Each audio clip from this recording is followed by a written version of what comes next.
Shalom teman-teman, kembali lagi bersama saya Nathan. Kali ini kita akan membahas satu renungan yang menarik teman-teman tentang peristiwa di Taman Getsemani. Apa yang dialami Yesus dan murid-muridnya setelah mereka mengadakan perjamuan uh, Paskah. Nah, tanpa berlama-lama lagi mari kita membahasnya teman-teman. Oke, kali ini saya akan ambil dari Injil Matius pasal 26 ayat yang ke-36 sampai 46 dan nanti saya akan tambahkan ayat-ayat lain dari kitab-kitab atau surat-surat lain sehingga saling berhubungan satu sama lain. Jadi teman-teman, kalau suara saya kurang jelas mohon maaf, kiranya teman-teman bisa pakai headset bisa lebih jelas ya teman-teman, karena proses perekaman ini tidak selalu di tempat yang tertutup sehingga terkadang suara dari luar bisa masuk ya teman-teman. Mohon maaf, kayaknya renungan ini tidak menghalangi pemberitaan Injil teman-teman, sehingga biar teman-teman terus berjaga-jaga senantiasa untuk selalu dekat dengan Tuhan, karena kita tidak tahu ke depan apa yang terjadi, tapi dan kita merenungkan firman Tuhan, kita selalu dijaga, iman kita dijaga, roh kita dijaga, agar kita selalu hidup dalam kekudusan. Terima kasih banyak teman-teman, kiranya teman-teman tidak bosan untuk mendengar suara saya, karena bukan karena saya tapi karena roh Tuhan yang menuntun saya. Kiranya apa yang saya akan beritakan benar-benar teman-teman bisa mengerti dan dapat diberkati dalam kehidupan sehari-hari. Mari kita membacanya teman-teman. Di Matius 26, di Taman Getsemani. Nah, maka sampailah Yesus bersama-sama murid-muridnya ke suatu tempat yang bernama Getsemani. Lalu ia berkata kepada murid-muridnya, "Duduklah di sini sementara aku pergi ke sana untuk berdoa." Dan ia membawa Petrus dan kedua anak Zebedeus sertanya. Maka mulailah ia merasa sedih dan gentar. Lalu katanya kepada mereka, "Hatiku sangat sedih, seperti mau mati rasanya. Tinggallah di sini dan berjaga-jagalah dengan aku." Maka ia maju sedikit, lalu sujud dan berdoa. Katanya, "Ya Bapakku, jikalau sekiranya mungkin, biarlah cawan ini lalu daripadaku. Tetapi janganlah seperti yang ku kehendaki, melainkan seperti yang Engkau kehendaki." Setelah itu ia kembali kepada murid-muridnya itu dan mendapati mereka sedang tidur. Dan ia berkata kepada Petrus, "Tidakkah kamu sanggup berjaga-jaga 1 jam dengan aku? Berjaga-jagalah dan berdoalah supaya kamu jangan jatuh ke dalam pencobaan. Roh memang penurut tetapi daging lemah." Lalu ia pergi untuk kedua kalinya dan berdoa. Katanya, "Ya Bapa, jikalau cawan ini tidak mungkin lalu kecuali apabila aku meminumnya, jadilah kehendakku." Dan ketika ia kembali pula, ia mendapati mereka sedang tidur, sebab mata mereka sudah berat. Dan ia membiarkan mereka di situ, lalu pergi dan berdoa untuk ketiga kalinya dan mengucapkan doa yang itu juga. Sesudah itu ia datang kepada murid-muridnya dan berkata kepada mereka, "Tidurlah sekarang dan istirahatlah. Lihat, saatnya sudah tiba, maka Anak Manusia diserahkan ke tangan orang-orang berdosa. Bangunlah, marilah kita pergi. Dia yang menyerahkan aku sudah dekat." Ya teman-teman, kita sudah baca, mari kita membahasnya. Nah, Taman Getsemani atau tempat yang nama Getsemani adalah sebuah taman di kaki Bukit Zaitun di Yerusalem. Jadi letaknya Getsemani itu di Bukit Zaitun atau di kaki Bukit Zaitun di Yerusalem, Palestina, dan dipercaya sebagai Yesus berdoa yang terakhir kalinya sebelum disalibkan. Jadi Yesus berdoa terakhir kali itu di Taman Getsemani. Maksudnya terakhir kali dia berdoa bersama-sama murid-muridnya itu artinya disertai dengan murid-muridnya, yaitu di Taman Getsemani. Nah, peristiwa di Taman Getsemani adalah peristiwa yang sangat sangat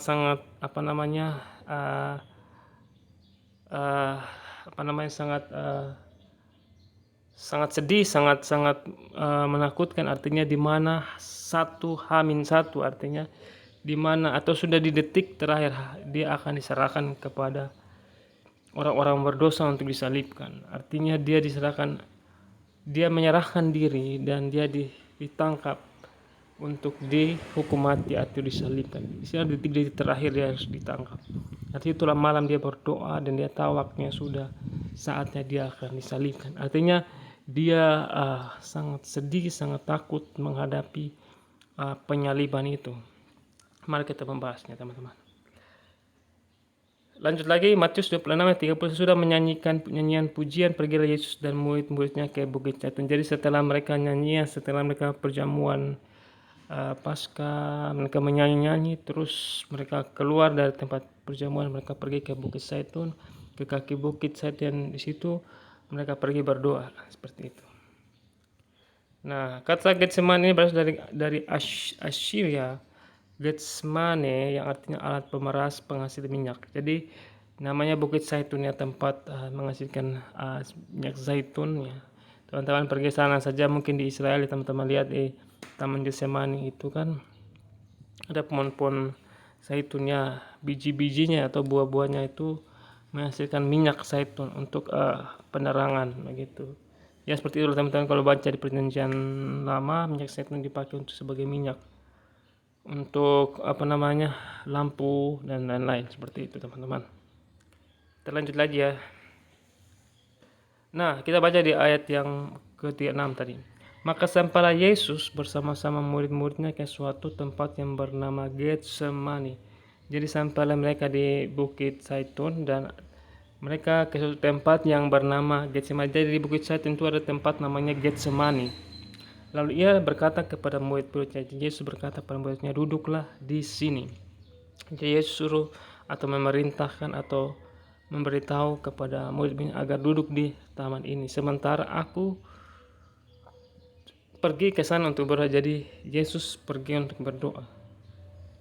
Jadi dia pergi agak sejauh ya, sepelempar batu lah, dan nanti dalam Markus atau Lukas berkata bahwa sepelempar batu jauhnya dia pergi untuk berdoa. Jadi teman-teman lagi murid-muridnya Yesus yang lain itu tetap di taman itu, sedangkan Yesus itu pergi agak jauh dari tempat murid-muridnya yang lain itu untuk pergi berdoa.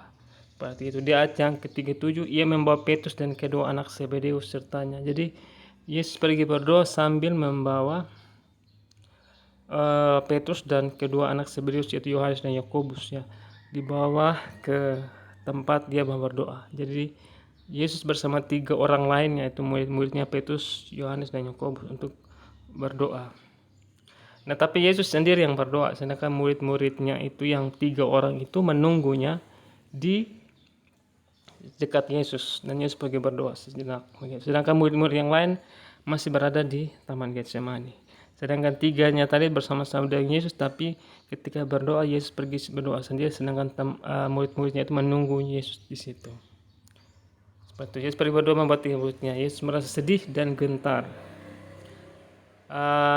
Maka mulailah ia merasa sedih dan gentar. Nah, disitulah Yesus mulai mau berdoa. Yesus mulai merasa sedih dan gentar. Jadi dia ketakutan dalam kondisi dia sebagai manusia, teman-teman. Jadi Yesus itu anak Allah, firman Allah yang menjadi manusia. Dia menjadi sama dengan kita. Artinya dia turut merasakan apa yang kita rasakan.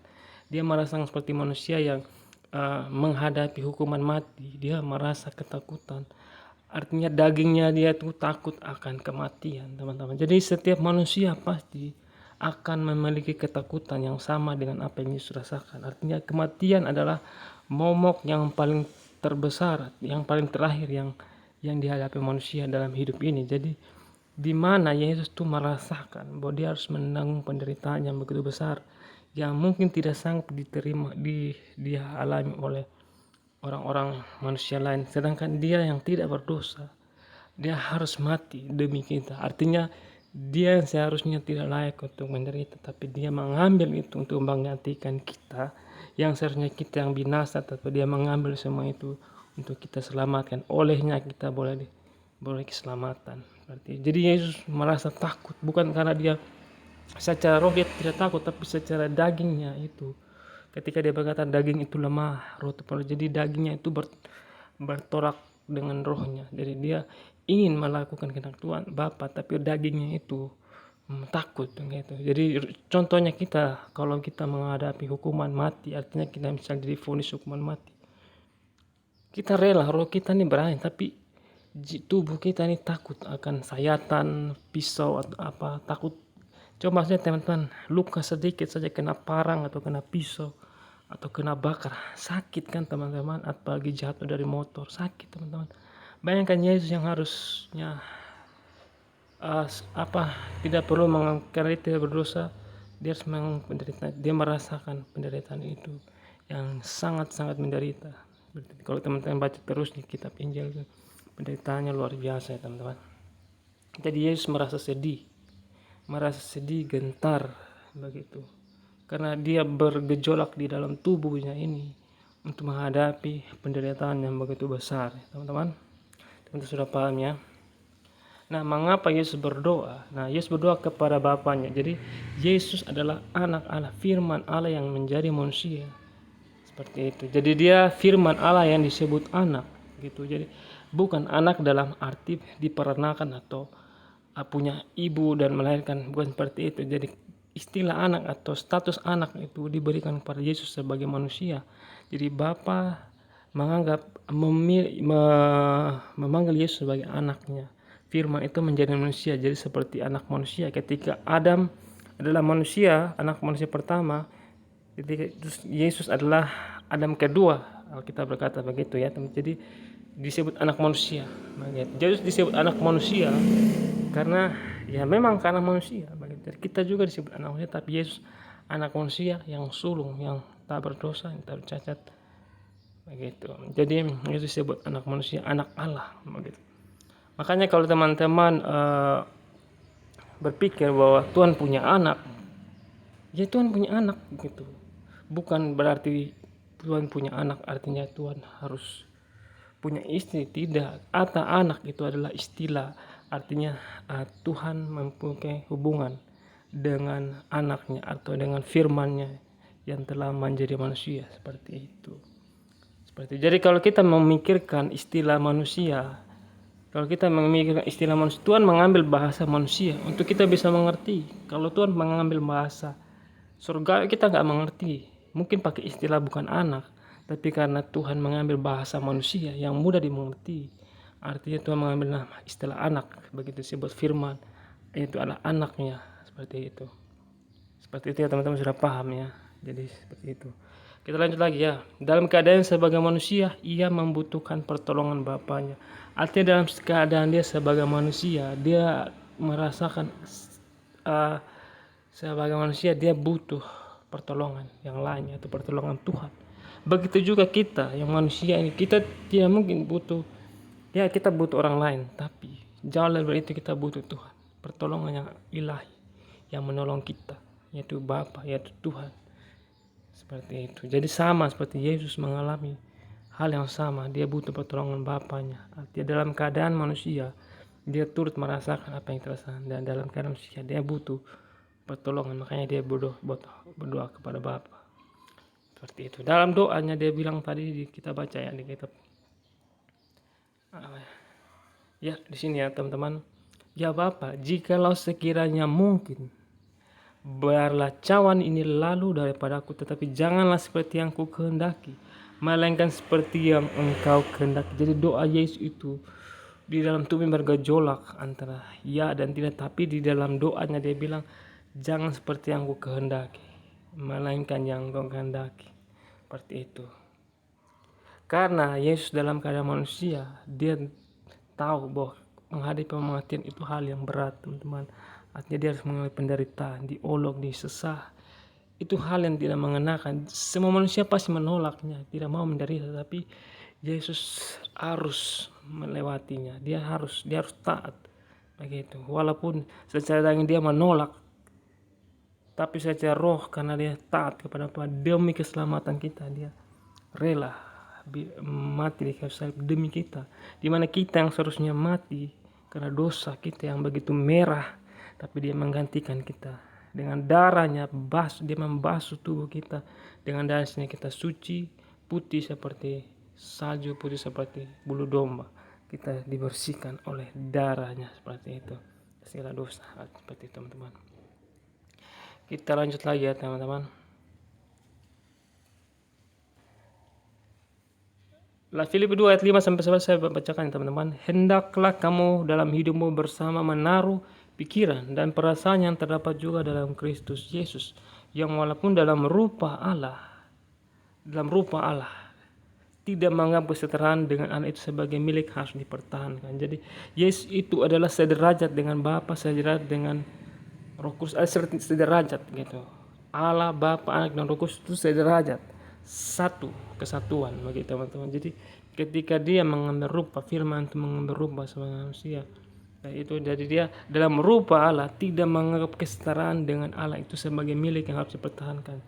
Kesetaraan dengan Allah, ya bayangkan, sebagai milik harus dia tidak mempertahankan kehidupannya sebagai Allah yang harusnya dia berkuasa. Artinya dalam arti dia tidak mau, tapi karena dia mengasihi kita, dia merendahkan dirinya, melainkan telah mengosongkan dirinya sendiri.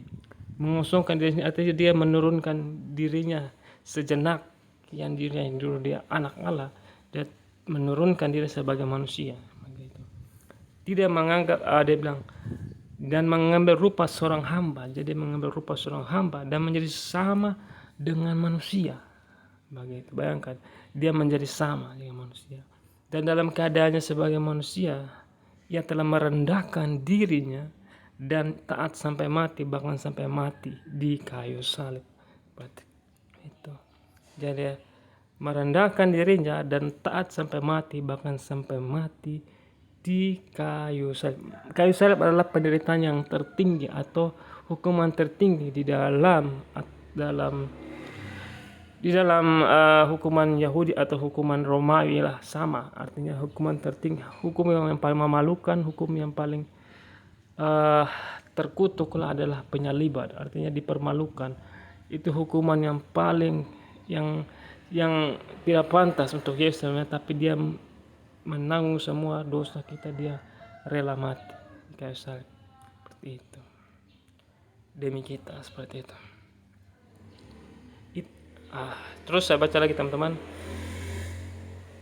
Itulah sebabnya Allah sangat meninggikan dia. Itu yang sebab Allah Bapa sangat meninggikan dia dan mengaruniakan kepadanya nama di atas segala nama. Jadi Bapa meninggikan Yesus, mengaruniakan kepada nama di atas segala nama. Jadi Bapa memberikan semuanya kepada anaknya. Berarti bumi sorga itu Bapa berikan buat Tuhan Yesus bagi anak Allah, karena dia sudah melakukan tugasnya taat sampai mati demi keselamatan manusia. Dan juga Bapa memberikan semuanya bagi Yesus. Apa yang Yesus berkata, apa yang kupunya Bapa punya, apa yang Bapa punya. Jadi semua yang ada di bumi di surga diberikan Bapa kepada Yesus. Itu Yesus yang mengambil alih semuanya. Jadi barang siapa tidak menyembah Yesus tidak berkenan kepada Bapa. Bagaimana orang tidak mungkin bisa menyembah Bapa tanpa melalui anaknya Yesus Kristus. Jadi tidak orang bisa menyembah Bapa tanpa melalui anaknya. Tidak bisa. Harus melalui Yesus. Tanpa Yesus, kalau kita sudah menyembah Yesus, kita sudah menyembah Bapa. Sama, satu derajat seperti itu. Jadi bagi siapa yang tidak menyembah Yesus, dia akan mengalami kematian yang kekal. Dia adalah Raja, dia adalah Tuhan segala kuasa di bumi dan di surga diberikan kepada Yesus. Di dalam Matius 28 itu berkata bahwa segala kuasa di bumi dan di surga diberikan kepada anak, yaitu Yesus Kristus. Karena dia sudah menang atas maut, dia sudah bangkit dan naik ke surga, diduduk di sebelah kanan Allah yang Maha Kuasa, seperti itu. Di dalam ayat yang berikutnya berkata, supaya dalam nama Yesus bertekuk lutut segala yang ada di langit. Jadi di dalam nama Yesus, semua bertekuk lutut, segala yang ada di langit dan yang ada di atas bumi. Bayangkan teman-teman, bacakan lagi ayat ini teman-teman. Supaya dalam nama Yesus bertekuk lutut segala yang ada di langit dan yang ada di atas bumi dan yang ada di bawah bumi. Semua makhluk di bawah bumi, di atas bumi dan di langit, semua bertekuk lutut di hadapan Yesus.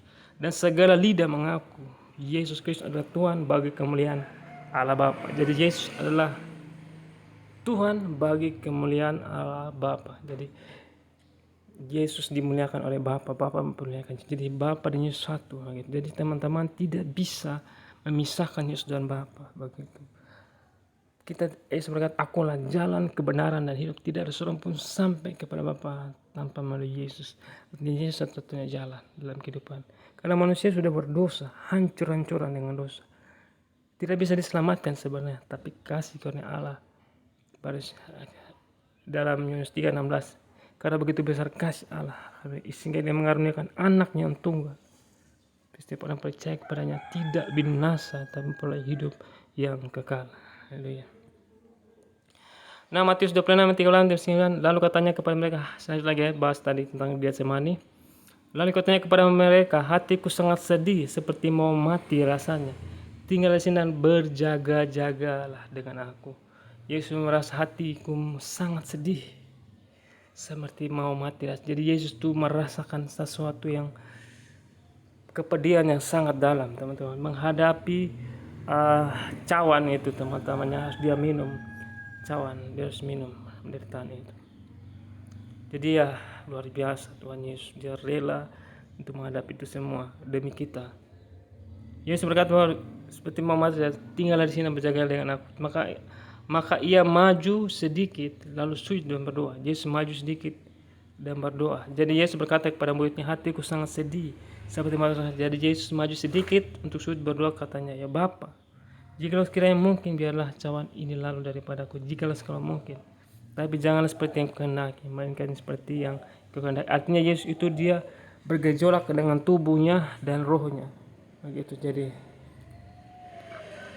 rohnya mau ikut Tuhan, tapi tubuhnya, fisiknya menolak karena daging ini lemah. Dia turut merasakan apa yang terasakan. Artinya daging ini, Yesus berkata, roh penurut tapi daging lemah. Artinya daging ini lemah. Daging ini tidak mau yang susah. Daging ini tidak mau yang menderita. Daging ini tidak mau yang susah. Seperti itu. Maka Yesus berkata, berjaga-jagalah dengan aku. Seperti itu. Yesus mengalami ketakutan akan saat terakhir dia akan ditangkap untuk mati di kayu salib. Dalam keadaan sebagai manusia, dia merasakan ketakutan di mana semua orang pasti takut akan kematian, sekalipun itu tentara. Tentara sekalipun pasti takut mati, teman-teman. Mau dia tentara sehebat apapun, pangkat setinggi apapun, pasti dia takut mati. Tidak ada yang takut mati. Begitu. Kematian adalah momok terakhir manusia. Kematian itulah yang Yesus harus kalahkan dengan kebangkitan. Makanya dia bangkit. Pada hari aku bangkit mengalahkan maut. Dia sudah mengalahkan maut. Satu lagu yang saya dengar yaitu tentang God is able, ya. Itu luar biasa, lagunya bagus ya. God is able, He will never fail. Dia tidak pernah gagal gitu. Dan bangkit mengalahkan maut. Dia hidup, Tuhan kau sanggup. Jadi dia hidup, teman-teman. Hidup. Akulah kebangkitan dan hidup. Begitu. Barang siapa yang percaya bahwa tidak binasa, tidak mati selama, tapi akan hidup selama-lamanya. Begitu, luar biasa. 1 Korintus 15 ayat 5. Hai maut, di manakah kemenangan? Hai maut, di manakah sengat? Jadi sudah mengalahkan maut. Semangat maut ialah dosa, dan kuasa dosa ialah hukum Taurat. Jadi Yesus sudah mengalahkan dosa. Jadi percaya dan hidup dalam Yesus, maka kita akan hidup selama-lamanya bersama Dia, teman-teman, dalam surga yang luar biasa, damai. Gitu. Karena dosa kita turun dia turun untuk menebus kita dari hukuman maut karena dosa manusia. 2 Korintus 5 ayat 18 sampai 19, 21. Dan semuanya ini dari Allah yang dengan perantaraan Kristus mendamaikan kita dengan dirinya, dan yang telah mempercayakan pelayanan kependamaian itu kepada kami. Sebab Allah mendamaikan dunia dengan dirinya oleh Kristus dengan tidak memperhitungkan pelanggaran mereka. Jadi ayat yang ke-9 berkata, sebab Allah mendamaikan dunia dengan dirinya. Allah mendamaikan dunia dengan dirinya oleh Kristus, dengan dirinya. Jadi Allah memberi dirinya adalah firman-Nya itu. Firman-Nya satu dengan Dia. Yesus dan Bapa satu. Oleh Kristus. Ya, Kristus itu sudah menjadi manusia yang diurapi dengan tidak memperhitungkan pelanggaran mereka. Ia telah mempercayakan berita firman itu kepada kami. Dia yang tidak mengenal dosa telah dibuatnya menjadi dosa. Yesus Kristus yang manusia itu tidak mengenal dosa, telah dibuat Bapa menjadi dosa karena kita, supaya di dalam Dia kita dibenarkan oleh Allah. Supaya di dalam Dia kita dibenarkan oleh Allah. Jadi di dalam Yesus, makanya saya bilang tinggal di dalam Yesus, kita dibenarkan oleh Allah. Jadi hidup di dalam Yesus, selalu dekat di Yesus. Yesus bilang, akulah pokok anggur yang benar, Bapakku adalah pengurusnya, akulah pokok anggur. Kamu nantinya pada kau tinggal dalam aku, engkau akan berbuah. Begitu. Jadi kita harus tinggal dalam Yesus, artinya selalu dekat, harus hidup dalam Tuhan, harus membaca firman-Nya, harus hidup dalam roh, harus memuji Tuhan, penuhi hidup kita dengan rohnya terlalu dekat sehingga kita bisa menjadi berkat bagi orang lain dan hidup kita terjaga sampai kedatangan yang kedua kali. Kita boleh mengalami pengangkatan atau kita mengalami kemenangan bersama-sama dengan dia pada akhir zaman. Seperti itu teman-teman. Matius 26 ayat 42 sampai 44. Lalu ia pergi untuk kedua kalinya dan berdoa. Yesus pergi kedua kali untuk berdoa. Katanya, ya Bapakku, jikalau cawan ini tidak mungkin lalu kecuali apabila aku meminumnya, jadilah kehendak-Mu. Jadi Yesus pergi 2 kali berdoa sampai ketiga kali, dan ia kembali pula ia mendapati mereka sedang tidur. Jadi ketika Yesus berdoa yang kedua kali, dia dapati kembali pula murid-murid itu sedang tidur. Siap mata mereka sudah baca. Jadi ketika Yesus kembali, dia melihat murid-muridnya sudah tidur, yaitu Petrus, Yohanes, Yakobus. Dia membiarkan mereka situ lalu pergi dan berdoa untuk kita. Yesus membiarkan mereka tidur karena mereka sudah berat, sudah ngantuk teman-teman. Mungkin capek ya ikut Yesus, tapi mereka letih. Jadi nanti ada lagi penjelasan lainnya tentang mereka, kenapa mereka capek, kenapa mereka mengantuk ya. Itu kira-kira untuk mengucapkan doa yang itu juga. Tuhan Yesus 3 kali berdoa. Nah, mungkin teman-teman, mengapa Yesus harus 3 kali berdoa? Ketika Yesus berdoa bukan berarti dia menolak untuk menderita, tapi sebagai manusia tubuh fisiknya saling bertobat, sudah tadi saya jelaskan. Nah, mengapa Tuhan Yesus 3 kali? Makna 3 kali artinya batas di mana orang memohon kepada Tuhan dalam menghadapi pencobaan. Jadi 3 kali berdoa adalah angka yang angka 3 itu artinya angka yang sangat sakral dalam kehidupan manusia. Artinya 3 bukan sesuatu yang artinya dijadikan tapi sesuatu kebiasaan begitu. 3 kali berdoa itu dalam sehari, dalam menghadapi tantangan kita 3 kali berdoa itu sudah cukup teman-teman. Artinya kita berdoa 3 kali begitu. Ketika Yesus menghadapi pencobaan dia berdoa 3 kali. Seperti itu ya. Penjelasan lain tentang mengapa 3 kali, teman-teman cari referensi. Semoga teman-teman dapat terima dari Tuhan. Maksud 3 kali itu apa? Silakan teman-teman sharing apa yang teman dapatkan dari makna 3 kali berdoa. Tapi saya dapat di Ulangan 16:16, 3 kali setahun setiap orang laki-laki di antaramu harus menghadap hadirat Tuhan. Jadi 3 kali setahun. Jadi 3 kali setahun teman harus menghadap hadirat Tuhan Allahmu ke tempat yang akan dipilihnya, yakni pada hari roti tidak berlagi pada hari 7 minggu dan hari yang penuh kedawan. Janganlah ia menghadap hadirat Tuhan dengan tangan hampa. Jadi ya mungkin saya dapat dari sini artinya Yesus 3 kali berdoa artinya dia sedang mempersembahkan dirinya kepada Tuhan untuk segera untuk mengalami penderitaan penyaliban itu. Artinya Yesus berdoa di mana dia harus menyerahkan, dia bilang bukan kehendakku dan kehendakmu. Jika lo cawan ini lalu bukan kehendakmu dan kehendakmu. Jadi Yesus doa itu dia sedang menyerahkan dirinya untuk kita, untuk ditebus, untuk menebus dosa kita. Jadi Yesus berdoa 3 kali. Dari ayat yang Ulangan 16 saya maknai artinya Yesus itu mempersembahkan dirinya untuk Tuhan kepada Bapa, di mana dia menggantikan kita sebagai korban yang hidup untuk keselamatan kita. Di mana dulu orang Israel mati berdosa, darah hewan sembelih dari hewan untuk menggantikan dosa, tapi hewan itu hanya gambaran atau bayangan saja sampai kedatangan yang terakhir, yaitu anak domba Allah Yesus Kristus. Itu yang sudah dijanjikan dari Kejadian 3:15, di mana keturunan wanita ini akan meremukkan iblis, dan dia akan menggantikan. Makanya Yesus mati, kita turun ke dalam kerajaan maut, artinya dia mengalahkan maut, di mana sengat maut adalah kuasa iblis. Dia mengalahkan iblis itu yang berkuasa atas kerajaan maut. Dia mengalahkan, dia menang, dia naik ke surga, dia mengambil semua, mempersembahkan darahnya untuk kemuliaan Tuhan, di mana kita boleh lagi di hadapan Tuhan. Tanpa darah tidak ada orang yang bisa diselamatkan. Memang gitu. Makanya dengan darah artinya pengorbanan seseorang sehingga kita boleh diselamatkan begitu. Seperti itu. Ketika Bapa Tuhan menghendaki Ishak harus dipersembahkan, itu adalah lambang anak sulung, artinya anak tunggal, lambang di mana Yesus yang nanti yang akan menggantikan kita begitu, lambang begitu. Juga ketika Habel juga ketika dia mempersembahkan anak domba jantan muda, itu adalah lambang daripada Yesus. yang harusnya yang akan yang menebus kita. Seperti itu teman-teman. Juga maka artinya Yesus maka 3 kali artinya Yesus sangat ingin menyerahkan dirinya untuk Bapa sebagai persembahan. Ibrani 10 ayat 10 berkata, dan karena kehendaknya inilah kita telah dikuduskan satu kali untuk selamanya lama-lamanya oleh persembahan tubuh Yesus Kristus. Dalam Ibrani 10 ayat 10 artinya karena kehendaknya inilah kita telah dikuduskan satu kali untuk selama-lamanya oleh persembahan Yesus Kristus. Jadi karena kehendaknya inilah kita telah dikuduskan satu kali untuk selama-lamanya oleh persembahan tubuh Yesus Kristus. Seperti itu.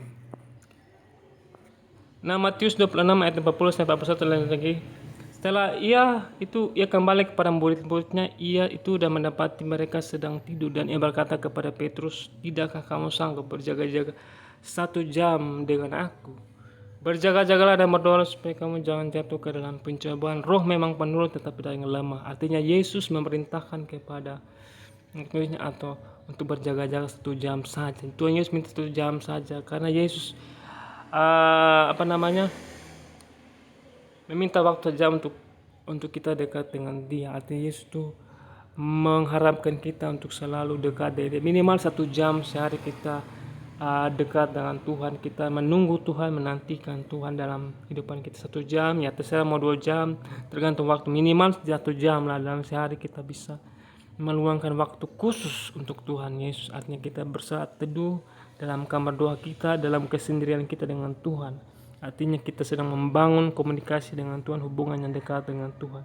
Tidak usah peduli dengan orang di luar sana, tapi kita secara pribadi ingin dekat dengan Tuhan Yesus. Seperti itu. Makanya Yesus berkata seperti ini, dia bilang, tidakkah kamu sanggup berjaga-jaga 1 jam saja dengan aku? Artinya berjaga-jaga, sama-sama stay dengan Yesus 1 jam saja. Yesus mempertanyakan kepada murid, selama ini kalian ikut saya, di mana saatnya saya akan diserahkan, kalian masih mengantuk, kalian masih membandingkan diri kalian sendiri, artinya mementingkan daging kalian sendiri daripada menunggu atau bersama-sama turut merasakan apa yang Yesus akan mengalami penderitaan. Artinya seharusnya Yesus murid-murid Yesus itu seharusnya turut, artinya sama-sama dengan Tuhan Yesus, artinya menanti Yesus pulang dari doa. Artinya jangan kita tidur karena Tuhan pergi berdoa, artinya kita juga harus berjaga-jaga begitu. Makanya Yesus berkata dalam perumpamaan gadis yang bodoh dan gadis bising, artinya kita harus berjaga-jaga berdoa begitu. Ketika mempelai datang itu kita sudah siap, minyak kita sudah siap, api kita sudah siap. Ketika Yesus datang kedua kali kita sudah siap, stay begitu. Kita berjaga-jaga dan jangan sampai kepada sama seperti Petrus dan teman-teman, mereka mementingkan daging mereka begitu. Ya, mereka tidur dan mereka lupa bahwa ada Yesus yang sebentar lagi mau diserahkan atau menyerahkan diri untuk disalibkan. Seperti itu. Jadi Yesus berkata, berjaga-jagalah dan berdoalah supaya kamu jangan jatuh ke dalam pencobaan. Jadi Yesus berkata berjaga-jaga, artinya kita setiap hari harus berjaga-jaga dan berdoa supaya kita ini jangan jatuh ke dalam pencobaan. Artinya fungsi dari kita harus berjaga-jaga berdoa supaya kita jangan jatuh dalam pencobaan. Makanya setiap bangun pagi berdoa supaya kita jangan jatuh dalam pencobaan apapun. Makanya kunci supaya kita jangan jatuh dalam pencobaan adalah berdoa. Minta Tuhan, bilang, Tuhan hari ini saya melakukan pekerjaan ini. Tuhan jauhkan saya dari pencobaan. Lindungi saya dengan kuasa kegelapan, jangan sampai aku terjatuh dalam dosa. Perlindungi, proteksi aku dengan darah-Mu. Seperti itu doa tiap hari. Ya 3 kali sehari, pagi, siang, malam berdoa. Pagi, siang, malam berdoa. Pagi, siang, malam berdoa. Tidak usah peduli, tidak usah mau oleh orang lain. Ini antara teman-teman dengan Tuhan secara pribadi. Teman-teman yang bertanggung jawab dengan diri teman-teman sendiri. Teman-teman tidak bisa mengharap orang lain. Teman-teman yang menentukan hidup, nafas dan hidup teman-teman itu teman-teman yang alami sendiri. Jadi teman-teman yang bertanggung jawab dengan diri teman-teman sendiri. Mau kemana itu tanggung jawab, kaki teman-teman sendiri, tangan teman-teman sendiri, kepala teman-teman sendiri, itu milik teman-teman pribadi. Jadi tanggung jawab teman-teman, hidup teman-teman itu tanggung jawab pribadi. Artinya teman-teman mau dekat dengan Tuhan, teman-teman harus dekat dengan Tuhan. Tidak usah peduli apa kata orang. Ini antara teman-teman dengan Tuhan. Masuk surga itu tidak bareng-bareng, artinya bukan berarti tidak sama, artinya kita berjalan sendiri begitu. Artinya kita berjuang sendiri, walaupun kita bersama, tapi secara personal kita sendiri-sendiri di hadapan Tuhan. Karena kita tidak bisa menolong semua orang, terbatas. Begitu. Kita juga harus menjaga diri kita. Jangan sampai ketika kita terlalu sibuk seperti Marta, kita lupa seperti Maria yang duduk di kaki Yesus. Artinya kita harus seimbang. Dahulukan Tuhan dulu. Kasihlah Tuhan Allah melihat baru kasih sesama. Begitu. Jadi dahulukan Tuhan baru sesama. Kalau Tuhan sudah dahulu, maka otomatis akan sesama itu gampang saja, teman. Jadi kalau kita mengasihi Tuhan dengan segenap hati, otomatis kita mengasihi sesama. Tidak mungkin kita mengasihi sesama kalau kita tidak mengasihi Tuhan. Itu hanya orang sombong saja yang mengenal kekuatannya sendiri. Jadi kalau kita mengasihi Tuhan, percaya saja kita akan gampang sekali mengasihi orang lain. Begitu. Makanya kalau orang bilang dia mengasihi sesama tanpa mengasihi Tuhan, saya rasa itu orang yang paling sombong di dunia. Jadi mengasihi Tuhan artinya di mana kita akan mengasihi sesama. Jadi seperti itu. Jadi ketika kita sungguh-sungguh mengasihi Tuhan, otomatis Tuhan akan mencurahkan kasih-Nya untuk kita mengasihi orang lain. Betul. Tanpa harus kita menuntut orang lain untuk mengasihi kita. Jangan kita menuntut orang lain mengasihi kita seperti yang kita mau.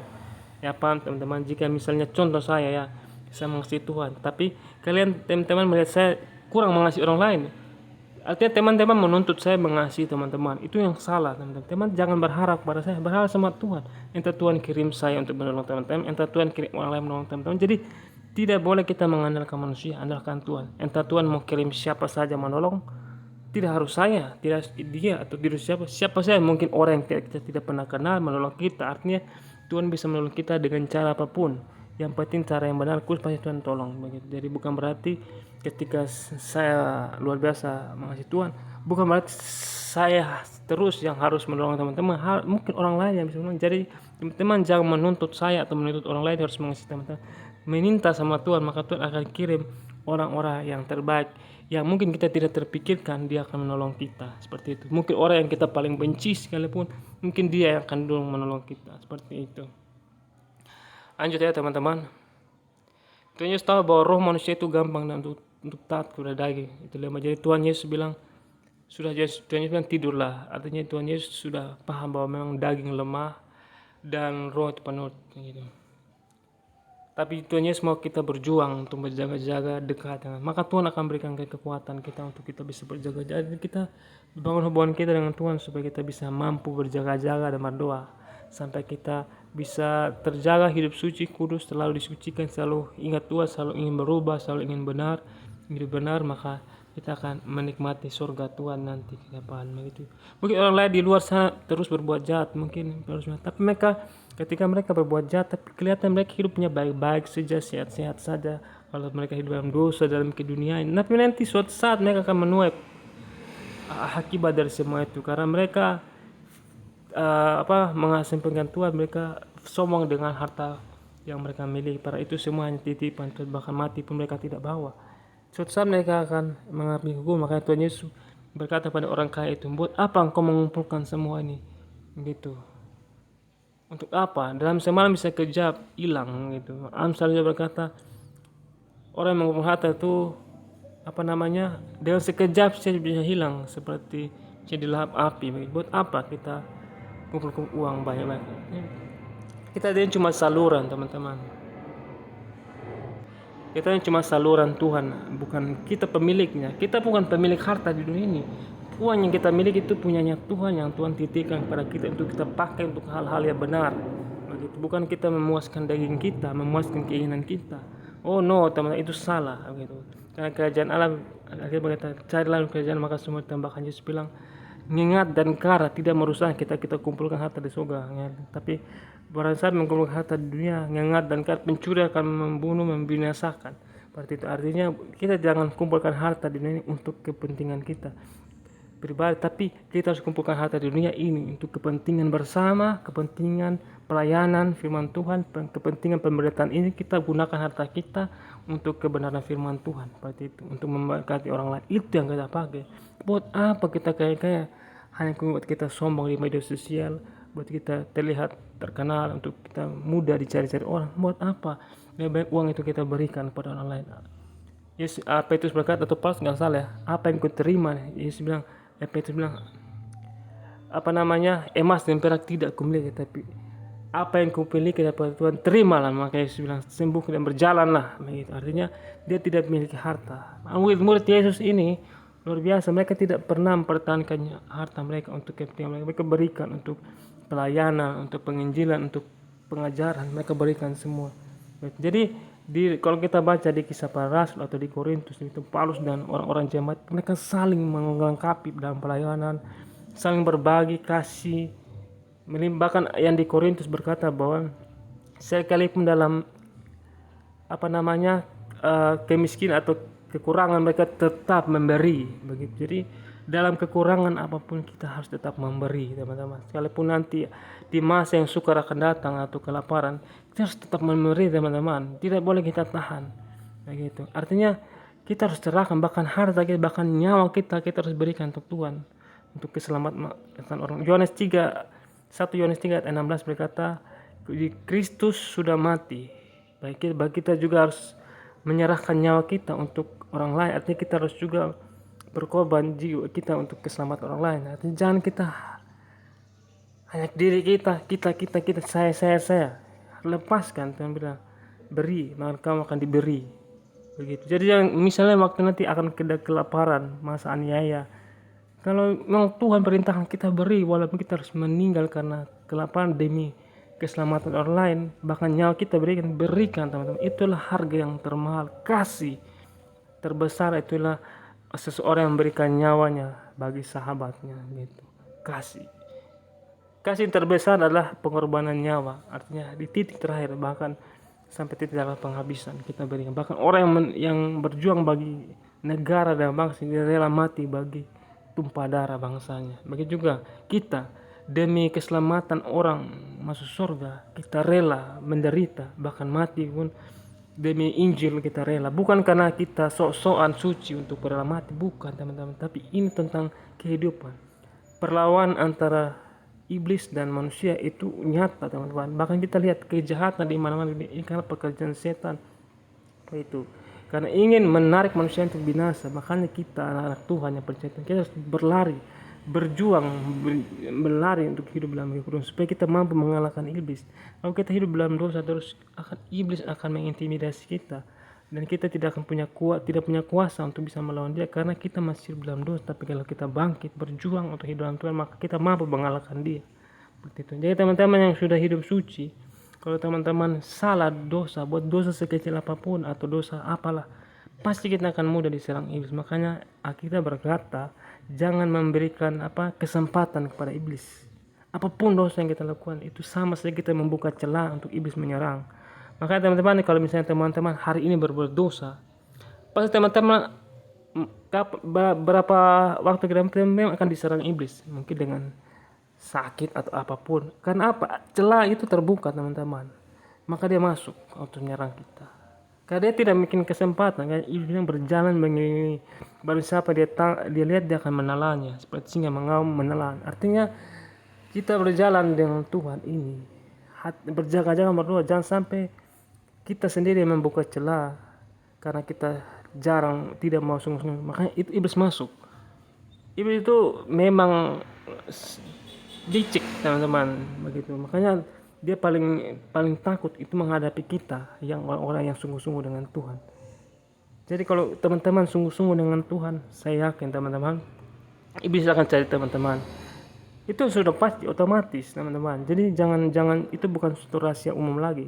Kalau teman-teman sungguh-sungguh dengan Yesus, sungguh-sungguh hidup suci, belajar firman Tuhan, sungguh-sungguh cari Tuhan, hidup dalam kebenaran, punya kasih yang besar, berkorban bagi orang lain, maka iblis akan lihat teman-teman seperti Yesus. Mereka jengkel karena teman-teman akan menyelamatkan banyak orang. Makanya dia akan serang, dia akan cari bagaimana caranya untuk menjatuhkan teman-teman dengan berbagai godaan supaya teman-teman jatuh, supaya teman-teman, maka iblis datang untuk mencuri dan bunuh dan membinasakan.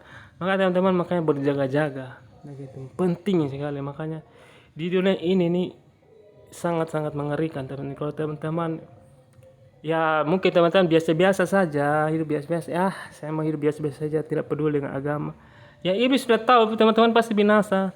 Iblis ini gampang, ini segini saya kasih dosa ini pasti dia langsung jatuh, pasti dia langsung misalnya free sex, atau dia mabuk-mabukan, atau dia judi. Nah, gampang aja kasih godaan sedikit dia udah pasti binasa. Tapi bagi kita yang sungguh-sungguh dengan Tuhan, ini ngeri teman-teman. Jadi iblis itu paling paling mencari itu orang-orang yang hamba Tuhan, yang sangat-sangat berdosa. Makanya hamba Tuhan banyak yang jatuh dalam dosa, banyak karena mereka tergelincir karena apa? Kekayaan, persembahan, mungkin mereka dapat fee atau apa. Hati-hati, famous, terkenal itu hati-hati. Makanya banyak hamba Tuhan uh, hilang urapan Tuhan, atau hilang karena apa? Mereka terlalu terkenal, sombong dengan kekayaan, sombong dengan famous mereka, karena mereka dipanggil di mana-mana, terkenal di media sosial, terlalu mengandalkan kebenarannya, sehingga itu yang membuat mereka jatuh dan kompromi dengan antikris begitu. Jadi mereka bisa, kita lihat mereka di depan layar kamera mereka bagus, tapi di balik itu mereka berkompromi dengan Tuhan. Seperti itu. Jadi hati-hati. Saya ini walaupun begini, tapi saya terus berjuang gitu. Ya, saya tidak menganggap saya hebat, bagi saya tidak merasa saya paling suci. Artinya kita saling melengkapi, artinya kita saling menjuang sama-sama untuk keselamatan banyak orang. Seperti itu teman-teman. Lanjut lagi ya, terlalu panjang. Lanjut. Ibrani 9 12 sampai 28, 24, 28. Dan ia telah masuk satu kali untuk selama-lamanya ke dalam tempat yang kudus, bukan dengan membawa darah domba jantan. Ya, bukan domba jantan yang tadi ya, ketika Habel, bukan lagi ketika Ishak dipersembahkan, bukan lagi dengan domba jantan atau dengan dan darah anak lembu, tetapi dengan membawa darahnya sendiri. Dengan itu ia telah mendapat keselamatan yang kekal. Dia mendapat kelepasan yang kekal.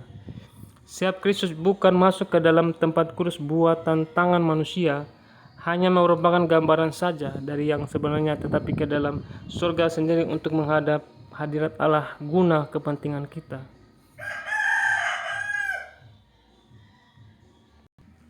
Oh teman, kalau ada suara-suara dari luar yang mohon maaf ya,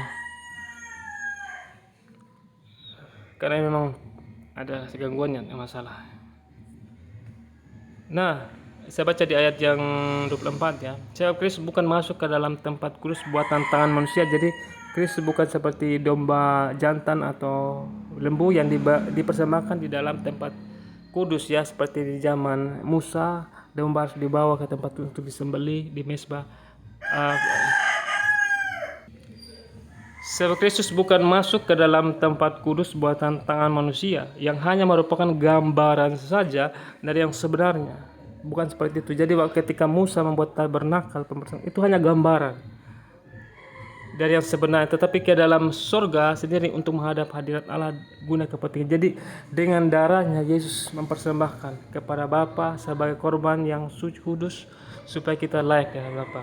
Dan ia bukan masuk untuk berulang-ulang mempersembahkan dirinya. Dia tidak seperti dulu harus setiap dosa harus dipersembahkan hewan terus, tapi dia hanya bilang bukan berulang kali persembahan diri sendiri, sebagaimana imam besar setiap tahun masuk ke dalam tempat kudus dengan darah yang bukan darahnya sendiri. Sebab jika demikian ia harus berulang-ulang menderita sejak dunia ini dijadikan. Tetapi sekarang ia hanya satu kali saja menyatakan dirinya pada zaman akhir untuk menghapuskan dosa oleh korbannya. Dan sama seperti manusia ditetapkan untuk mati hanya satu kali saja, dan sudah itu dihakimi, demikian pula Kristus hanya satu kali saja mengorbankan dirinya untuk menanggung dosa banyak orang. Sesudah itu ia akan menyatakan dirinya sekali lagi tanpa menanggung dosa, untuk menganugerahkan keselamatan kepada mereka yang menantikan dia. Jadi kita sudah tebus, nanti Tuhan datang kedua kali, dia menganugerahkan keselamatan itu, yaitu hidup bersama-sama dia dalam kerajaannya. Seperti dia. Lanjut ya. Daniel 6 ayat 13 berkata, lalu kata mereka kepada Raja Daniel, seorang dari bangsa dari Yehuda tidak mengindahkan Tuanku ya Raja, dan tidak mengindahkan larangan Tuanku keluarkan, tapi 3 kali sehari ia mengucapkan doanya. Jadi ini salah satu alasan 3 kali ya. Jadi 3 kali sehari ia mengucapkan doa, jadi 3 kali sehari, seperti Yesus juga 3 kali sehari. Jadi rata-rata nabi-nabi itu berdoa 3 kali.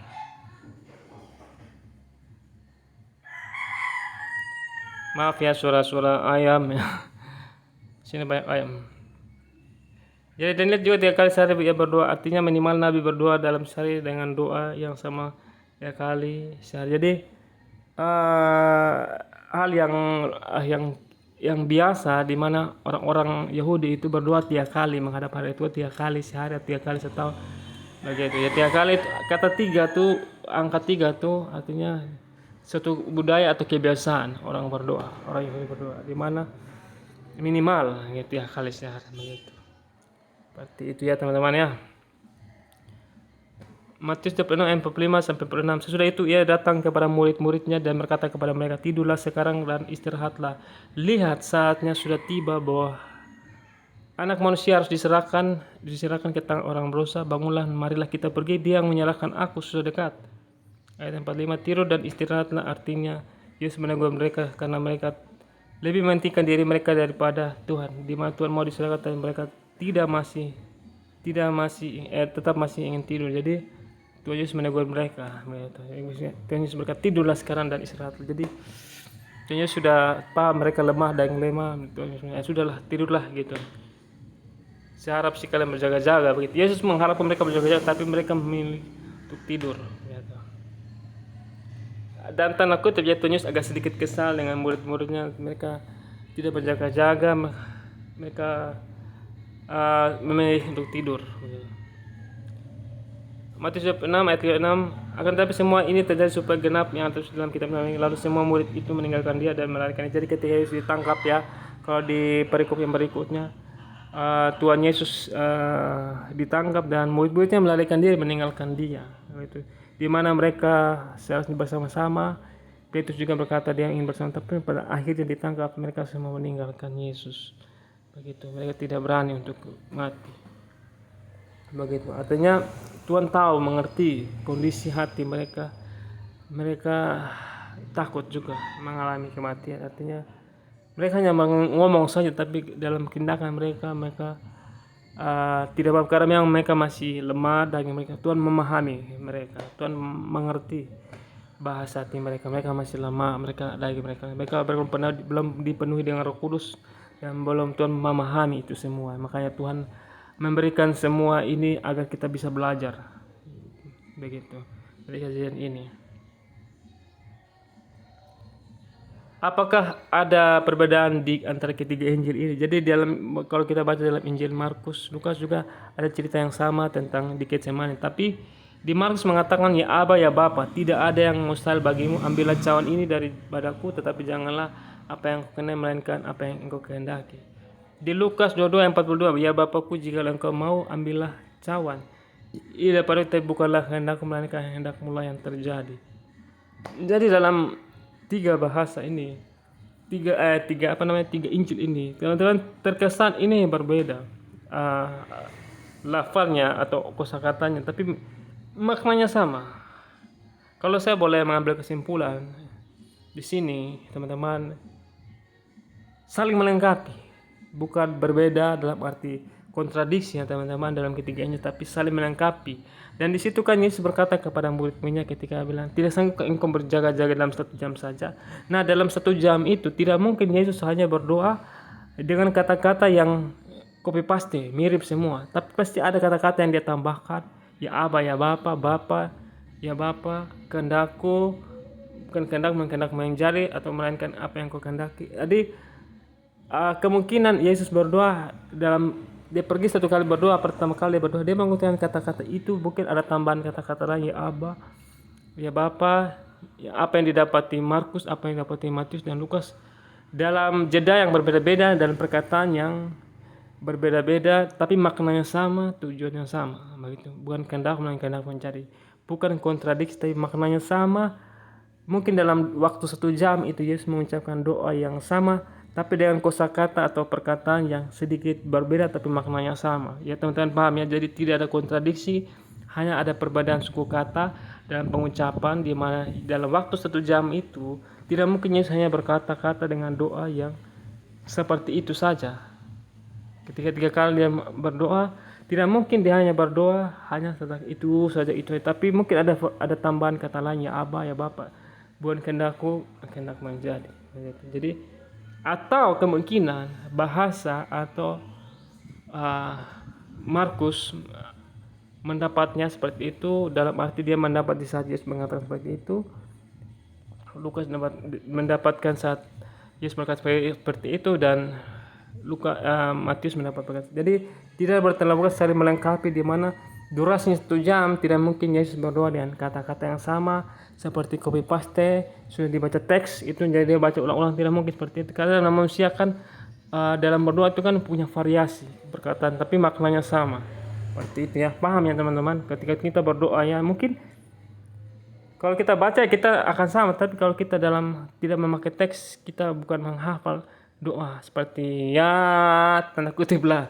Kita bukan menghafal doa, tapi kita mendoa dengan hati. Artinya ada pembaruan kata-kata, bermasmur artinya kita dengan kata-kata yang baru, kata-kata yang dalam, lebih dalam lagi. Ya Aba, ya tadi kan Yesus bilang ya Bapa. Begitu ya, Bapakku, ya Bapakku. Di Matius dan Lukas ya Bapakku. Jikalau sekiranya, jikalau engkau mau, jikalau sekiranya. Terus yang di Markus, ya Aba ya Bapa. Artinya ada tambahan kata ya Aba ya Bapa, ya Bapa. Ya Bapakku, ya Aba ya Bapa. Artinya bukan berarti kontradiksi, artinya ada tambahan ketika Yesus berdoa. Begitu.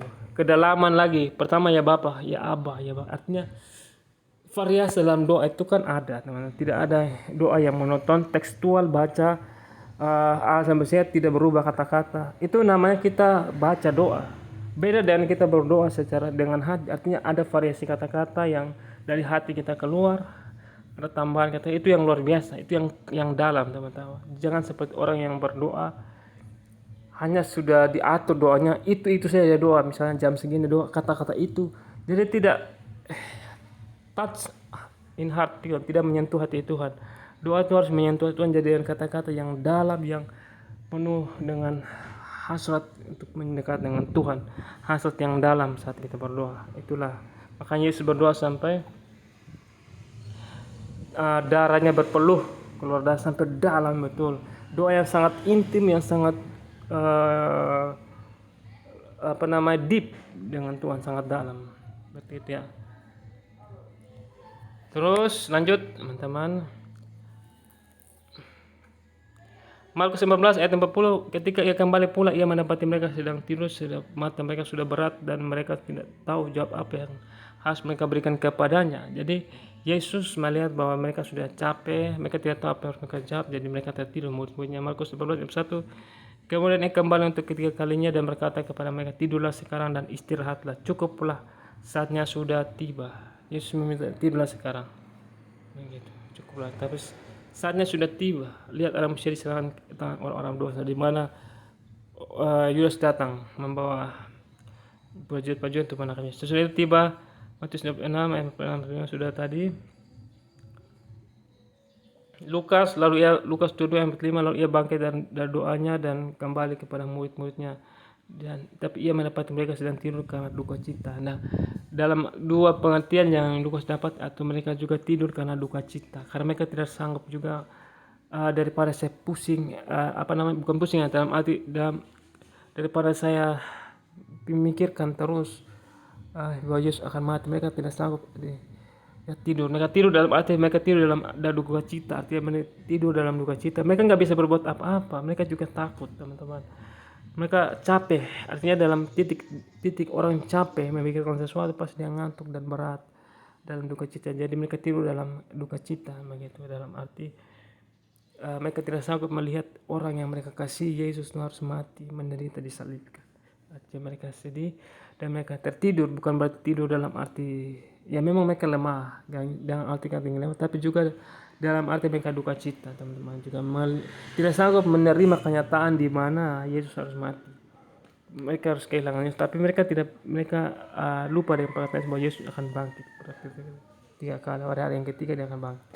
Namanya manusia, kadang apa yang kita lihat dan kenyataan itu, apa yang kita percaya dan kenyataan itu kadang membuat kita tidak yakin untuk percaya, karena kita melihatnya kenyataan berbeda, tapi imannya berbeda. Imannya Yesus bangkit, ya, tapi nyatanya Yesus mati. Artinya mereka melihat kenyataan dengan iman itu sulit, begitu. Namanya ya itulah, makanya kita butuh Tuhan Yesus untuk membuat kita bisa percaya pada Dia.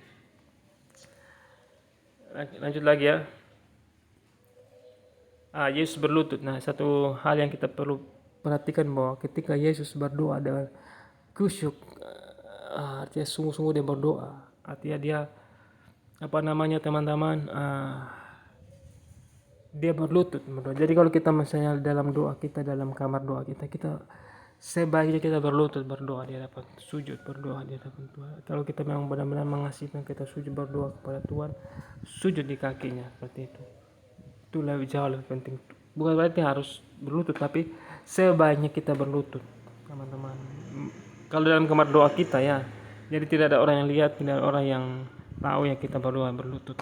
Yang nggak ada yang tahu, tuh kamu dan Tuhan yang tahu.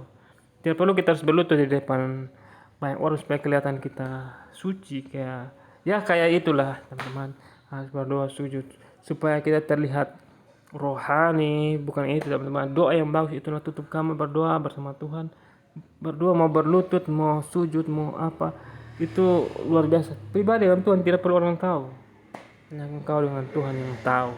Itulah hubungan intim begitu, bukan mencari pujian manusia seperti imam-imam besar yang mencari pujian manusia, dia duduk paling depan.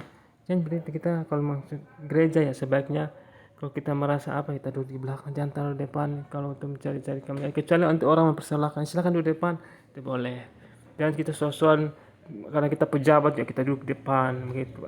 Itu pejabat pelayan rakyat duduk di belakang lah. Apa memang mereka itu kalau di gereja mereka seperti raja lah, harus duduk di depan, terhormat lah.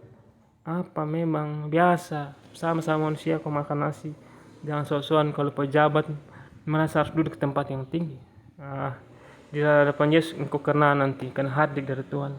Hati pejabat-pejabat dia merasa mereka sombong dengan kedudukan mereka. Lihat, hati-hati, Tuhan akan hancurkan kedudukanmu kalau kamu tidak melayani rakyat dengan hati hamba, melayani dengan sungguh-sungguh. Kalau kami sombong dengan perkataan, dengan kekayaanmu, lihat suatu saat, mungkin bukan saat ini kamu menderita, tapi nanti pada akhir zaman kamu akan menanggungnya. Seperti itu. Barang siapa menjadi yang tertinggi, dia harus menjadi pelayan, melayani dari bawah, dasar. Rasakan apa yang orang rasakan. Yesus datang bukan untuk dilayani, tapi untuk melayani, bahkan mati di kayu salib. Dia datang. Makanya kita belajar dari Yesus, rela menderita, dihina, jadi sama seperti kita. Terus merasakan dia begitu itu. Jadi ya, kalau orang mau ditinggikan, dia harus rendahkan diri seperti Yesus, jadi hamba. Begitu. Jadi jangan orang yang punya kedudukan tinggi di kantor, punya status. Hati-hati teman-teman. Mungkin saat ini kamu tidak merasakan apa-apa hukuman dari Tuhan, tapi nanti kalau kamu tidak berubah, kamu akan menuainya. Begitu. Jadi hati-hati bagi orang yang sombong dengan kedudukan status sosialnya, merasa dia terhormat. Mungkin dia orang agamawi, punya status di gereja, status dimanapun. Hati-hati teman-teman. Tuhan mengancam orang-orang itu, hai hambaku yang jahat, enyahlah dari hadapanku engkau yang berbuat kejahatan. Dia bilang, aku sudah melakukan mujizat demi nama, aku sudah menyembuhkan orang, aku sudah ini. Dia bilang, enyah dari hadapanku engkau berbuat kejahatan. Artinya kita harus menjadi hamba melakukan kebenaran, hidup suci, hidup kudus. Kita harus menjauhkan yang kejahatan. Kita harus menjadi melayani masyarakat dengan hati yang hamba, tulus, rela melakukan semuanya, bahkan semua hidup kita untuk kita menjadi berkat bagi orang lain, bahkan kita rela. Jika Tuhan perintahkan itu lakukan. Jangan sampai, intinya dalam hati kita, jangan sampai kita sombong dengan harta yang kita miliki. Lepaskan itu semua untuk kemuliaan Tuhan. Jika Tuhan perintahkan, lepaskan. Jangan sampai kita melekat hati kita kepada mamon dunia ini, pada kemauan dunia. Lepaskan itu. Apa yang kulepaskan terlepas di surga. Seperti itu. Ketika orang kaya Yesus berkata begini, aku sudah melakukan hukum Taurat. Cuma satu, jualah segala hartamu dan berikanlah bagikan pada orang miskin dan ikutlah aku. Yesus bilang, barang siapa yang mengasihi orang tuanya, kalau yang lebih daripada aku, bahkan nyawa pun sekalipun,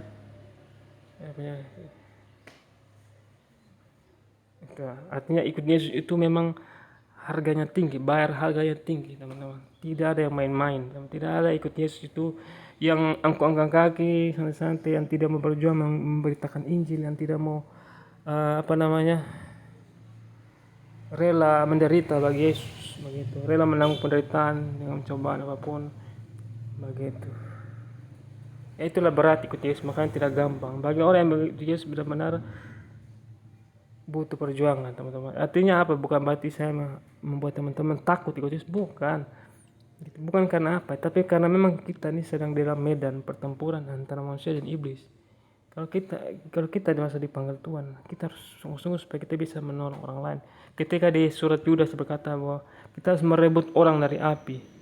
Artinya kalau kita tahu dia apa, kita harus berusaha terus menerus sampai dia bisa bertahan. Artinya dengan tuntunan Roh Kudus kita berusaha terus. Ada kesempatan dia buka hati kita, kasih firman Tuhan kita bagikan Tuhan. Di mana kita lihat dia mulai buka hati kita. Terus beritahu ini dimanapun, kapanpun Tuhan menggerakkan kita lakukan seperti itu. Ya, paham ya teman-teman. Lanjut, Yesus menjauh untuk berdoa. Kan Yesus ingin fokus dengan bab, jadi Yesus mengambil jarak sedikit untuk menjauh untuk berdoa begitu. Matius 16:21-23, sejak waktu itu Yesus mulai menyatakan kepada murid-muridnya bahwa ia harus pergi ke Yerusalem dan menanggung banyak penderitaan dari pihak tua-tua, imam-imam kepala dan ahli Taurat, lalu dibunuh dan dibangkitkan pada hari ketiga. Tapi Petrus menarik Yesus ke samping dan menegur dia. Ia tanya, Tuhan, kiranya Allah mengejauhkan hal itu. Hal itu sekali-kali tidak akan menimpa engkau. Maka Yesus berpaling dan berkata kepada Petrus, nyala iblis, engkau suatu batu sandungan bagiku. Engkau bukan memikirkan apa yang dipikirkan Allah, melainkan apa yang dipikirkan manusia. Jadi Petrus ingin menghalangi untuk dipakai iblis untuk menghalangi rencana Allah untuk penebusan begitu. Jadi iblis itu sebenarnya ingin menggagalkan penyalipan itu. Seperti itu. Jadi Yesus mau mati, sebab itu kehendak Bapa harus terjadi. Tapi iblis berusaha untuk mencegah dia begitu. Memang itu sudah rencana Tuhan. Begitu. Tapi Yesus mampu melewatinya dan dia tetap taat sampai mati kayu salib seperti itu. Jadi kematian Yesus kayu salib itu kehendak Bapa, tapi iblis yang berusaha untuk mencegah itu supaya jangan terjadi penyalipan. Seperti itu. Jadi kehendak Bapa adalah Yesus harus mati kayu salib, dan kehendak iblis adalah menghalangi itu semua. Seperti itu. Jadi Petrus sok-sokan mencegah Yesus akan salib. Makanya mengapa dia berdoa sendiri, tidak dekat dengan muridnya di sini, berjaga-jaga dia agar muridnya tidak mempengaruhi dia untuk supaya dia jangan minum cawan itu. Jadi bisa-bisa kalau Yesus berdoa bersama-sama dengan orang, kemungkinannya akan mempengaruhi dia Yesus sehingga dia tidak jadi untuk disalibkan. Bisa saja kemungkinan itu karena iblis ingin mencegah Yesus disalibkan, tapi Yesus mengambil jarak untuk berdoa kepada Bapa dan bilang bukan kehendakmu melainkan kehendakmu yang jadi. Maka itu Yesus menangis sampai berpeluh tetesan darah keluar. Lukas 22 ayat 43. Maka seorang malaikat dari langit menampakkan diri kepadanya untuk memberi kekuatan kepadanya. Malaikat dari langit datang menampakkan diri kepada Yesus. Kira-kira malaikatnya siapa ya? Mungkin menurut saya Gabriel ya, karena Gabriel itu malaikat yang melayani Tuhan ya. Seperti itu ya. Mungkin Gabriel. Mengapa Yesus diberikan kekuatan? Karena Yesus dalam keadaannya ketakutan menghadapi penderitaan yang sangat. Jadi mengapa malaikat menolong dia? Karena memang dalam keadaan sebagai manusia. Begitu. Jadi dia pertolongan malaikat. Jadi kita bisa juga meminta pertolongan malaikat. Nah, mungkin minta juga Tuhan akan mengirim malaikat. Jadi malaikat itu nyata teman-teman, ada yang menolong kita begitu. Kalau kita dalam keadaan yang sudah sangat urgent, keadaan yang sudah sangat tidak ada jalan lain, maka Tuhan bisa mengirimkan malaikatnya begitu untuk menolong kita seperti itu. Betul. Lukas 2 ayat 44 berkata, ia sangat ketakutan dan makin bersungguh-sungguh berdoa. Jadi dia ketakutan dalam keadaannya sudah di ujung detik, menit, berapa jam lagi dia akan ditangkap. Misalkan dia sudah sangat ketakutan. Dia tahu bahwa Yudas sudah mau sampai kan di Taman Getsemani untuk menangkap Yesus. Dia sudah tahu, dia sangat ketakutan dan makin bersungguh-sungguh. Artinya dalam ketakutan itu teman-teman harus lebih sungguh-sungguh berdoa.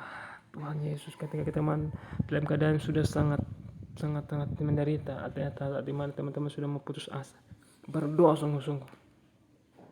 Ini kesungguhan doa kita. Kenapa? Itulah Tuhan akan melihat kesungguhan kita teman-teman. Dan Yesus berharap dia akan mau taat. Sebenarnya dia mau taat, tapi dagingnya ini bergejolak untuk menahan dia untuk. Tapi dia berhasil dan Yesus taat pada Bapa dan dia mati di kayu salib demi kita. Nah itu rencana Allah, kita tahu pasti semua terjadi. Begitu. Perlunya menjadi seperti titik darah yang bertetesan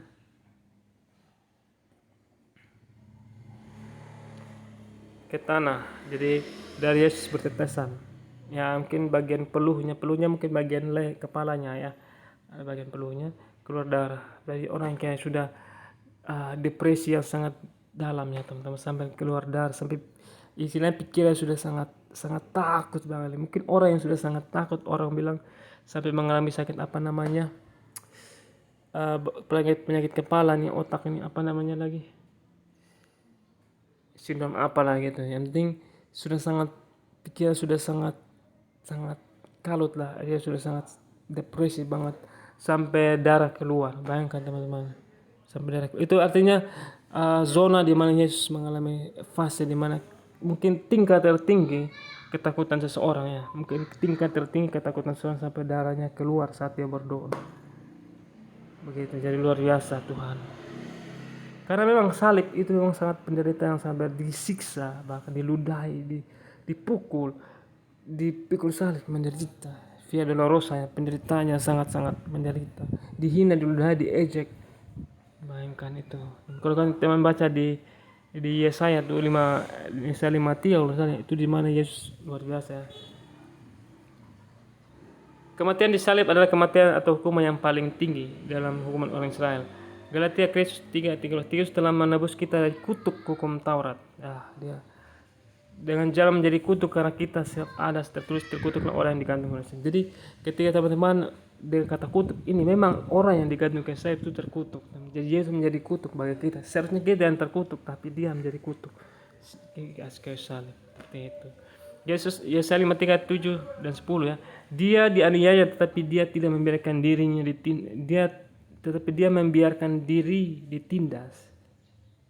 Dia membiarkan diri, dia tidak membalas, tidak membuka mulutnya seperti anak domba yang dibawa ke pembantaian begitu. Seperti induk domba yang keluh di depan orang-orang yang menggunting bulunya. Artinya tidak membuka mulutnya. Artinya Yesus tidak berbantah. Ketika orang bertanya kepada dia, dia tidak pernah melawan untuk apa namanya, tidak disalib, dia rela derita begitu. Gitu.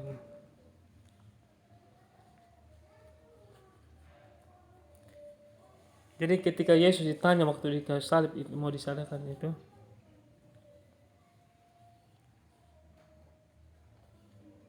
dia tidak apa namanya menentang Tuhan apa lagi, dia sudah rela taat mati, bahkan dia sudah siap begitu. Yang keluar di depan orang yang menggunting bulunya, dia tidak membuka mulutnya begitu. Tidak membuka mulutnya ini teman-teman bukan berarti Yesus tidak bicara ya teman-teman. Artinya dia tidak, maksudnya tidak membantah, tidak apa namanya melawan ketika ya dia disalibkan. Ketika orang-orang bertanya kepada dia, apakah engkau anak Allah? Ya, aku anak Allah. Dia tidak bilang ketika ditawarkan, kalau kamu apa namanya, kalau kamu minta ampun tidak mengaku anak Allah, maka kami akan lepaskan, begitu. Mau dilepaskan, tapi dia tetap tegas, dia anak Allah, dia Mesias, dia tetap setia, dia tidak takut sekalipun dia harus menderita. Itu artinya maksudnya teman-temannya. Tapi Tuhan berkehendak meremukkan dia dengan kesakitan. Tuhan Bapa menghendaki dia untuk apabila menyerahkan dirinya sebagai korban penebusan, ia akan melihat keturunannya, umurnya akan lanjut dan kehendak Tuhan akan terlaksana olehnya. Seperti itu. Jadi sudah salib, nanti saya akan bahas nanti kemudian hari. Saya tidak bahas terlalu panjang karena itu saya sudah masuk di area salib ya. Tadi kan sudah di Getsemani, tapi saya masuk ke area salib. Ya memang saling berhubungan, jadi tidak bisa terpisahkan ya. Di Getsemani dan penyaliban memang sangat-sangat saling berkaitan ya. Jadi saya tidak mau dalam tentang penyaliban, nantilah di kemudian hari saya akan bahas tentang penyaliban supaya lebih dalam lagi ya. Kali ini cuma sekedar Getsemani dan dikait-kaitkan sendiri dengan penyalibannya. Oke, ini sudah terakhir ya. Semua kesimpulan Lukas 24:4. Ia sangat ketakutan dan makin bersungguh-sungguh berdoa. Sudah tadi artinya doa yang panjatkan, doa yang sangat dalam ya. Sudah. Yesaya 53 ayat 5. Tetapi dia tertikam oleh karena pemberontakan kita, dia diremukkan oleh karena kejahatan kita, ganjar yang mendapatkan karena keselamatan baik kita ditimpakan kepadanya, oleh bilu-bilunya kita menjadi sembuh. Untuk itulah kamu dipanggil, karena Kristus pun telah menderita untuk kamu dan telah meninggalkan teladan bagimu supaya kamu mengikuti jejaknya. Ia tidak berdosa, tidak berbuat dosa, dan tipu tidak ada dalam mulutnya. Ketika ia dicaci maki, ia tidak membalas, gitu. Dengan mencaci maki. Jadi Yesus ketika dicaci maki, dia tidak membalas dengan caci maki. Dia memang diam saja begitu. Ketika kecuali ditanya dia jawab. Tapi ketika dia dicaci maki, dia tidak membalas caci maki. Ketika ia menderita, dia tidak mengancam. Jadi dia tidak membahas. Artinya tidak membuka mulut itu bukan berarti dia tidak bicara, ya teman-teman. Jangan salah tangkap ya. Artinya Yesus berbicara ketika ditanya dia jawab. Tapi ketika dia dicaci maki, diludahi atau apa, dia tidak membalas, dia tidak mengancam. Ketika ia tidak mengancam, tapi ia menyerahkannya kepada dia yang menghakimi dengan adil, dan dia menyerahkan dirinya kepada Bapa yang menghakimi dengan adil. Ia sendiri telah mengikul dosa kita di dalam tubuhnya, dia mengikul dosa kita dalam tubuhnya di kayu salib, supaya kita, ini kata Petrus yang muridnya Yesus yang mendapat ilham dari Yesus, supaya kita yang telah mati terhadap dosa hidup oleh kebenaran, oleh bilunya kamu telah sembuh. Jadi penderitaan Yesus luar biasa demi kita, dia menanggung segala dosa kita, begitu luar biasa ya. Nah, sudah di kesimpulan teman-teman, sudah mulai berakhir. Saya kesimpulannya, pertama kita harus berjaga-jaga dan berdoa. Tuhan Yesus mengajar kita untuk berdoa, menyerahkan kepada kehendak Tuhan, itu bukan kehendak kita. Memang kita untuk berdoa sendirian, kita harus terus sendirian dengan Tuhan. Tuhan Yesus mengajarkan kita rela menderita jika itu kehendak Tuhan, dan Tuhan pasti akan memberikan kekuatan agar kita bisa melewatinya. Setelah Yesus mati, ia pun bangkit, dan artinya Yesus sudah mengalahkan kematian. Jadi kita sekalipun harus mati, asalkan kita mati karena kehendak Tuhan. Karena kebenaran percaya kita akan dibangkitkan pada akhir zaman. Percayalah lewat Roh Kudus kita akan mampu menghadapi apapun. Jadi itulah kesimpulan. Jadi kita harus tetap semangat walaupun harus melewati penderitaan demi hidup dalam kebenaran, ya, dalam ujian yang yang Tuhan izinkan terjadi. Kita selalu mengucap syukur, selalu tetap melakukan kebenaran, kasih kita terus lakukan. Sekalipun kita harus dihina, caci maki, kita harus menderita mungkin berbagai sakit penyakit ataupun menderita karena dipukul orang, apapun itu semua demi Yesus untuk kebaikan kita. Kita harus sabar, setia menanggungnya. Kita akan mampu melewatinya, kita akan menikmati kehidupan kekal bersama Yesus. Kita akan mendapat mahkota. Artinya kita bertahan sampai kesudahnya, tetap percaya bahwa Dia menyelamatkan kita, Dia akan setia sampai akhir zaman kita, sampai Dia datang kembali membawa kita bersama-sama Dia dalam hidup surga yang abadi. Tidak ada penderitaan lagi, hanya damai sejahtera, sukacita, dan penghargaan yang kita dapat dari Tuhan, kasih-Nya yang sangat-sangat luar biasa yang kita akan dapatkan kelak yang abadi. Baik teman-teman ya, demikian yang saya bisa sampaikan. Semoga ini menjadi berkat buat teman-teman. Sharing kepada teman-teman, bagikan renungan ini kepada semuanya, sehingga orang-orang baik diberkati dan diselamatkan, dan mereka boleh hidup dalam kebenaran dan menjaga hidupnya untuk kemuliaan Tuhan Yesus. Terima kasih. Shalom.